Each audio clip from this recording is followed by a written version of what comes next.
Hello siblings, welcome back to the Art Therapy Guide to Coping Skills, where I believe creativity is a human right. And just too many people have been cut off from this amazing source of healing and relaxation. In my work as an art therapist, I've helped countless people be able to break through this barrier and find art as a way to get your mind off things and relax and have a calming sense of achievement. So you may be wondering, what is an art therapist? An art therapist has a master's degree in art therapy and thousands of hours of clinical supervision. And with this experience, we're able to combine creative activities and art making within a therapeutic relationship to foster healing and growth. Rates of anxiety, depression, trauma-related stress continue to rise, and people need diverse ways to access care. Creativity supports self-expression, connection, resilience, meaning-making, and so much more. I encourage you to get out your art materials. Maybe you have an adult coloring page or just some scrap paper. So I've got some worksheets available for you for free on my website if you wanted to check those out. But let's just get right to it. We're going to meet my friend Ashley, a longtime collaborator. She's an incredible vocalist that she sung on one of my albums. We've stayed in touch over the years, and she's in an incredible journey, and would like to share that with you.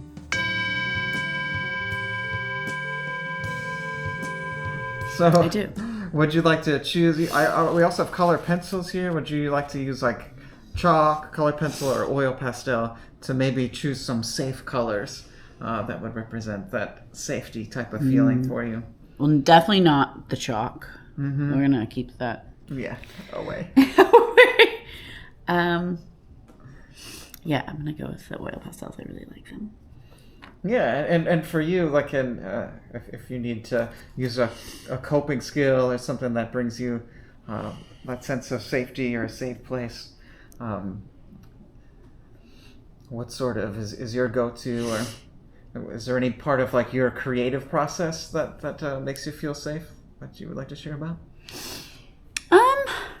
I guess as an activity-wise, I really love to cook, which makes me, it's just I kind of use it as a meditative practice. Mm-hmm. And I think sort of a theme here is that doing things right.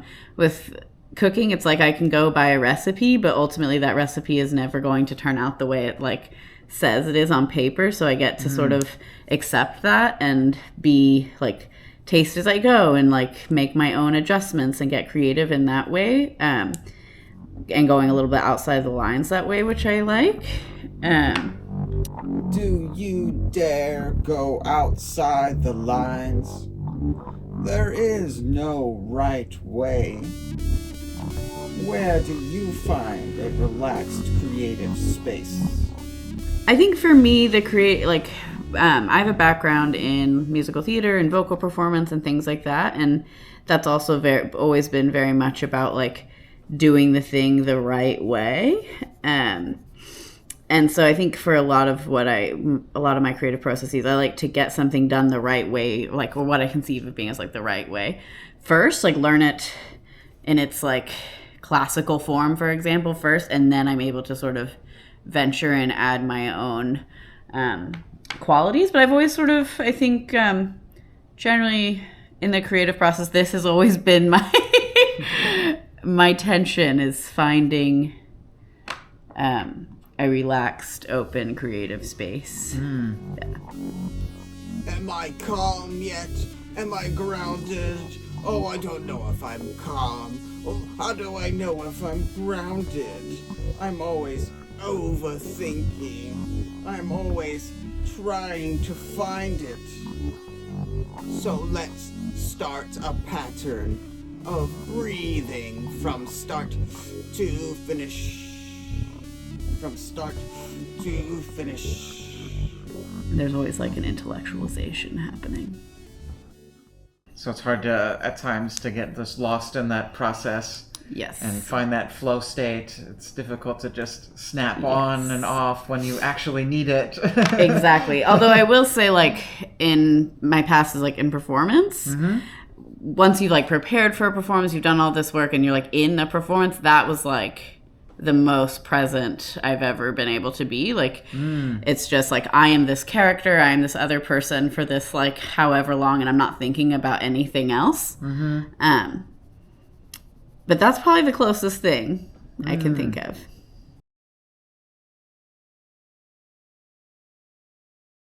But right now I feel quite calm and grounded.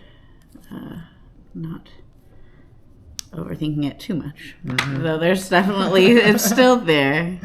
I've noticed you've gone with those sort of patterns of colors. Yes.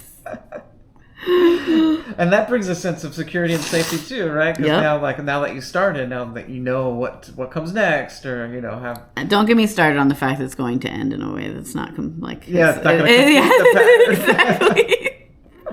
How you resolve. How will I ever resolve this? Actually, you know what? Let's mix it up, man. I want to. Okay, if I want to, I should do it. Yay! I did it. Okay, that was like, y'all, that was a big moment. A big moment of letting go of worries. Focus on sensation and be free. You will also know I'm going out of the lines a little bit here, Yeah, those pastels, you can't really control No. them. There's not a heavy point on them. No. But I just like the texture of them a lot, so I'm going to stick with that. All right, so that was really great work by Ashley.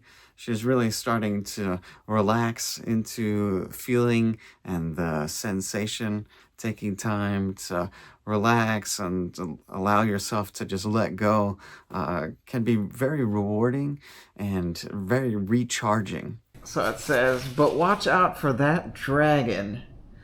So when you initially see this type of dragon, what is your initial impression of their mood or what they're doing here or what's going on?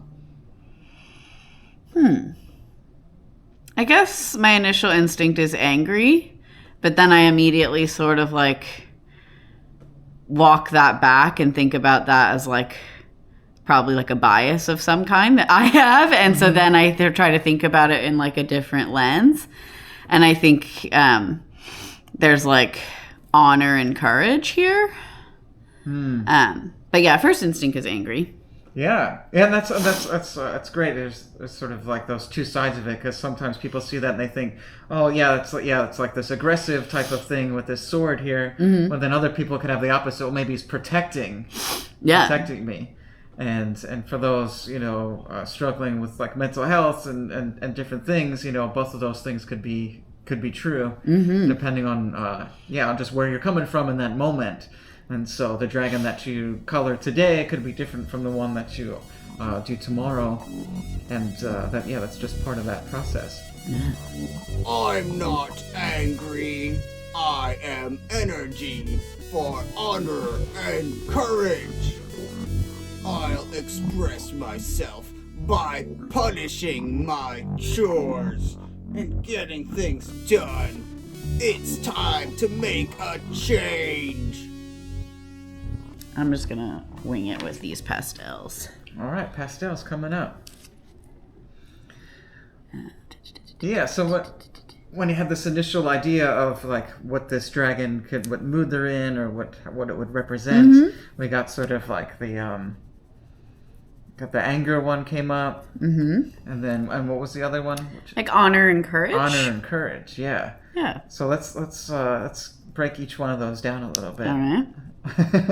So, if this this dragon were to represent anger, how would that come up, or how would that be visible through the artwork or the choices that you're making with the colors? I guess I think I don't know if it's as discreet as that, or if for me they kind of just coexist together. I guess I think of this sort of my inner dragon, and that like it holds the like emotion of anger, which I guess you could like, you know, I think immediately of like the color red.